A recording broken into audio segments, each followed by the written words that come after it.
There was a video I wanted to react to. It was talking about Playboy Carti's label, like the inception of it. It was Ethereal or Ethereal. I still have no idea how to say his name throughout all these years. But he said, there's an interview, how Playboy Carti started Opium, current relationship, and Opium's new sound. Interview. Let's see what's up. Last time I saw him was like in March this year when Ken was working on his album. And that's when Ken was working on his album. So that must mean that maybe it is last year or Ken is working on his album, the next one. But he said it's not dropping anytime soon. So I don't know if it's old or not. He was like, okay, so Opium, we're about to do Opium, about to like really start going. So yeah, so that seems like it's old. Yeah, had to come back with it. Bubble cold, mind clear, and you know, Lil Easy got it. He's been working on Opium for years. We couldn't say anything for a while, but I'm not signed yet. But that's like, you know, me and him are like this. So as soon as he told me, like, it was like, we were in the studio, I think it was like March 2020 or something like that. So it was after he recorded 1629 with Uzi, and he was like, yeah, I'm about to start this label. You know what I'm saying? Blah, blah, blah, I want you to be down. I was like, bro, duh. Like, what do you mean? Like, of course. So we'll go spans of like, because, you know, this motherfucker is one of the biggest artists on the planet, right? You know? So, like, people are like, oh, you know, like, do you feel any type of way, blah, blah, blah. I'm like, bro, like, that, like, first of all, that's my bro. But, like, second of all, like, when he needs me, he hits me up and, like, you know, like, it's like we left off right where we were before, you know what I'm saying? Like, this man's gotta go to... I wonder if he still works with him. Because I feel like Carti's kind of moved away from those almost plug or like that was an old Carti, like Sir Cartier era. Where now, I mean, I'm sure he could rap on those beats, but I feel like that's not as mainstream appealing as the music he's making now. But then again, he can make anything mainstream just because he's so big. Spain, France, boom, bam, boom, boom, you know what I'm saying? So then when he finally gets to Atlanta, we link up, you know, chill. Recently, it was, I think, last time I saw him was like in March this year when Ken was working on his album. And that's when he was like, okay, so Opium, we're about to do Opium, about to like really start going. So okay, so this had to be in like 2021. After a whole lot of Red dropped, Ken Carson was working on Project X, because that was the first project I think that was under the Opium label. It's like Ken and Lonely were the first drops. Yeah. And yeah, I'm really just doing some right 2022. I keep thinking it's 2022 right now, but we're in 2023. producer shit more so for them. I might drop a jungle. So maybe it was before X. Because you were saying how you were like getting more into like your roots, right? Yeah, like, yeah. A little bit more back Exactly. into like the shit that you want to do, like so jungle beats. Like, is that gonna be like a bass, drum house, bass? stuff like that? And I want Opium to have like, you know, a side to shit like that. Is that You know Drake what I'm in the saying? front? Look, it's I Drake want Opium to have like, right there. you know, a side to shit like that. You know what I'm saying? Like, because that's where music is going, bro. Like, it's like dance shit, like high energy shit. Like, it's just about to, you know what I'm saying? If you watch, I feel like what happened is after the pandemic, since everybody was locked inside, now everybody's actually trying to rage. And I'm not trying to like play on words here, but that's why all the high energy mosh pit, like people are trying to go to concerts to make up for all the time lost and just get lit. Start doing hello, Fent, Molly, everything. It just get lit. And I am too. I'm not gonna lie. I'm going to like a I don't even know what it's called, but like some EDM thing. I don't even like EDM, but I'm just going so I can, you know. the clues, you know what I'm saying? Like, just like that Beyonce album, the Drake album, like dance music's about to, you know what I'm saying? So trying to just like put some new shit in the air. You know what I'm saying? Yeah. And it's funny, I've been like, I knew this was coming for years, honestly. I mean, honestly, when I started, you know, around the time that you was talking about, 2012, 2013, when I really got into making that type of music and stuff, and like, but there was not really a market for it in Western culture like that yet. Like, in 2012, it was like... Yeah, I agree. Like, in LA, they weren't really doing much house. So I feel like when Drake dropped that album, in Miami, every single club plays house music, so it just did not sound anything like that. It was a little bit too much rap for a house album, and just not enough rap for a rap album. It was just stuck in between. So that's why I just didn't think it was executed very well. At least it wasn't really what I would want out of a house album, which is like dance music. It just wasn't very catchy to me. Maybe a couple songs, but those were like the rap songs. And that's why I thought that album was trash. But I don't know. I don't know if dance is going to be as popular as these people think. I think it'll be like EDM and everything's getting really popular.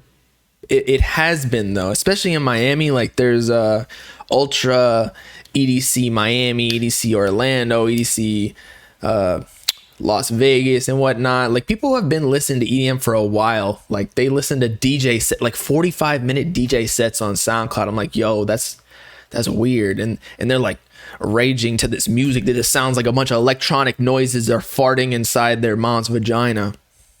It's not for me, though. If it's like particular songs and a rapper's on it, I can mess with it. But I like the lyrics. I don't know. It just makes me connect to the person more than just being some elevator background music.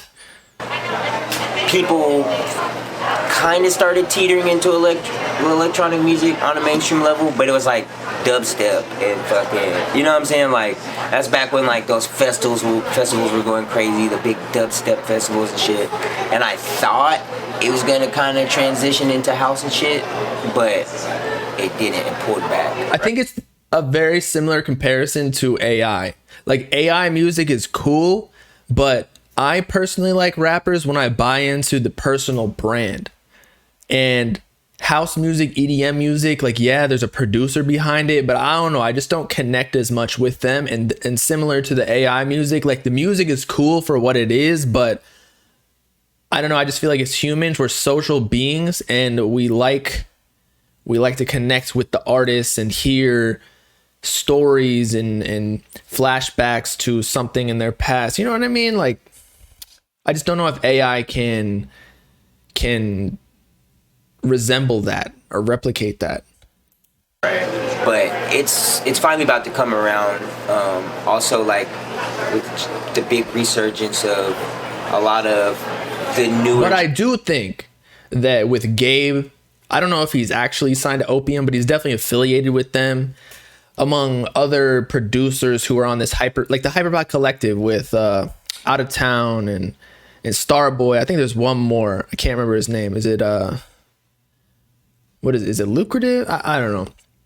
There's one more, but they were heavily behind Ken Carson's new sound.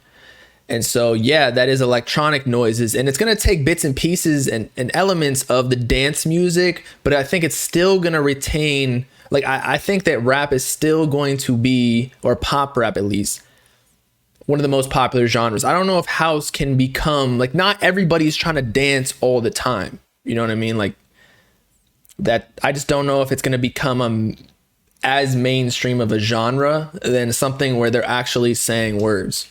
Generation of black youth finding out that house music and all those types of electronic music were actually derivative of like black music. So like that coincides with the Beyonce shit, and it's just it's crazy, bro. It's deep, but like, yeah, I have a big feeling that's where shit is going next. Like, and I like to like pioneer that shit. Over all these years, bro, like we've gotten like a certain type of love that's just like, bro, you can't make this shit up. And like, you know, like I've gone places like that I've never been before, and people. But yeah, that's it. Cool interview, I guess. I feel like we didn't really get too much information. It was more about Ethereal, however you pronounce his name. But it is an interview about him, not necessarily Carti. But I was trying to hear Opium's new sound. I don't know if Carti is on that rage type right now. Like he's like hardcore. We just listened to the new snippets with Uzi. I think he's either with hardcore rock with Filthy, obviously kind of rapping on it too, or he's doing the trap music, which is, I guess, more Atlanta sound, which is where he's from, like Future, Thug, and whatnot. But I don't hear as much the electronic noises, like the hardcore ones from EDM and house from Carti. It would be cool to see, but you know what I mean? Like Ken Carson is more so on that. But I guess we'll see on the next album. I think that with his reputation, he needs to do something new, and that's already been done at this point. So it's gotta. I don't even know what he's gonna do to innovate the sound now. So I wouldn't be surprised if the next project doesn't come out for. He could even pull a Travis Scott, and it'd be 5 years. Actually, how long has it been since Astroworld? 2018 to 2023. So 5 years, yeah. And I don't even know if Travis is really coming out with a project this year either. I know he's trying to. But yeah. What does my girl think of my haircut? She likes it, man. She likes it. She was all for it. She was actually against it for a while. I kept saying, like, I want to shave my head, and I wanted to get not necessarily her approval, but I wanted to make sure she was cool with this, so she didn't just like leave me if I looked ugly. But I kind of made sure I didn't look ugly because I don't know. I just feel like it suits me a little bit. You know, I feel like more of a man. I feel like I could eat people. Definitely not going to the military though, for sure. Why is K Suave not in Rolling Loud yet? That is a good question. I think it's because he's independent. I know he's cool with Trippy, or he's signed to his label, but I just don't know if like Rolling Loud at this point is industry. You know what I mean? So they're going to be putting the new signees, like the people who are blowing up now are like Lil Tyler and Eam Triplin, like those type of artists, or even Sofago and Lone and Ken, but all of those people are signed. So K Suave being I know he signed a Trippy Red, but it's still an independent label. Like he has no, he might have a publishing deal with like Create Music, which is still a great label or publishing company, but he doesn't have the necessary backing. I don't know if he even has a manager, really. I've never met anybody who manages him. It might just be Trippy or Trippy's manager who helps out. But I don't know. Whenever that happens, I think he could, like whenever he actually signs with 10K projects, when 1400 label is finally ready, I think that is when he'll get on Rolling Loud. Because then, I don't know, like when you have a label, you have a team behind you that's constantly plugging you in with all of the festivals where you don't have to necessarily make the effort to be like, yo, I want to perform at Rolling Loud this year, and then like go through the whole DM conversation. Like, nah, they already got you on a list with all of the other artists on that same label that they're telling Rolling Loud, like, yo, we want these people on there. Yeet isn't on Rolling Loud though. I think that he got in a little bit of trouble with them in that, remember when he dropped out so he can go on his own tour? Because I think from what I heard, and it was from credible sources, that, and we talked about it already, that they were giving him like 15K or whatever, because when they signed the contract or when they negotiated the deal and gave him a slot at Rolling Loud, it was only worth 15K, but he had blown up by then and already sold 32, 34K or whatever it was for Two Alive, and then had the Uzi feature. So it's like, you know, he's worth way more than 15K. Plus these festivals be throwing out 100K to these artists like crazy because they get hella sponsors. Plus the tickets are like $300 a pop, maybe even more at this point. I know Coachella is like 500, or even like some of the tickets like 30 grand I was seeing on a YouTube channel. That could be wrong. I don't know. But But yeah, I mean, I think Yeet at this point, depending on where he is on the lineup, like the priority, like how high he is up, he could be making like 50, 75, 100K from the show. I don't know. I don't know what the festival chart is. If Roddy Ricch said that he was getting 250K, like Yeet could probably get half of that, 100K, right?